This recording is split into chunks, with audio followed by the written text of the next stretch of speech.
At Western Livestock Auction in Vaughan, the fall season means long days, full pens, and strong prices. But General Manager Ryan Perry says, despite national headlines, what's happening here isn't a sudden boom. It's part of the normal rhythm of the cattle business. The market's great. It's great. It's been on a unprecedented level throughout the summer, early fall.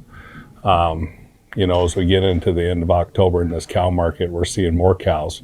So the supply is rising. The demand's still good, but we're getting more cows moving, and we're seeing a little softer cow market, but it's a seasonal thing that happens every year. Perry says the softer cow market is typical this time of year, as producers sell older cows and calves ahead of winter.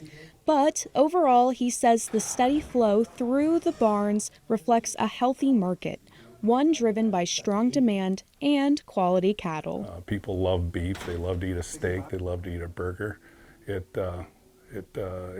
a great time to be in this business, to have cattle. That strength comes after years of tighter supply and high costs across the industry.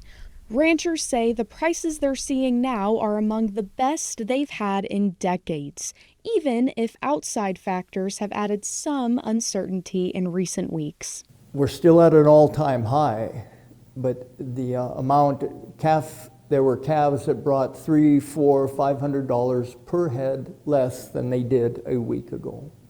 And so the market naturally will decrease a little just because of volume.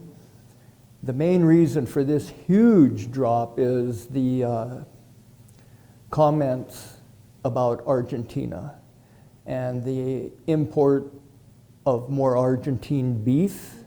Earlier this month, White House officials announced potential plans to raise the Argentina beef import quota to 80,000 metric tons in an attempt to help lower beef prices. According to the USDA, there is a 19% increase in beef imports to the U.S. from last year. Bruner says that announcement allowing more Argentine beef imports briefly shook confidence, even though the actual impact will likely be small. If they were to import 80,000 metric tons from Argentina, that'd be all they could export, and it would have technically would have a very little effect on our market.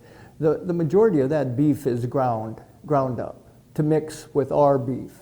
He says it's a reminder of how quickly markets react to perception, especially in an industry as connected as cattle. We raise outstanding feeder calves, outstanding beef, and it's going to stay that way. Even, with this Argentine deal, it'll be a dip, but people will still, the buyers, the feeders still want Montana beef. Both Perry and Bruner say Montana's reputation for quality and consistency keeps buyers coming back, proof that even though market shifts, the state cattle industry remains strong. In Cascade County, Madison Collier, MTN News.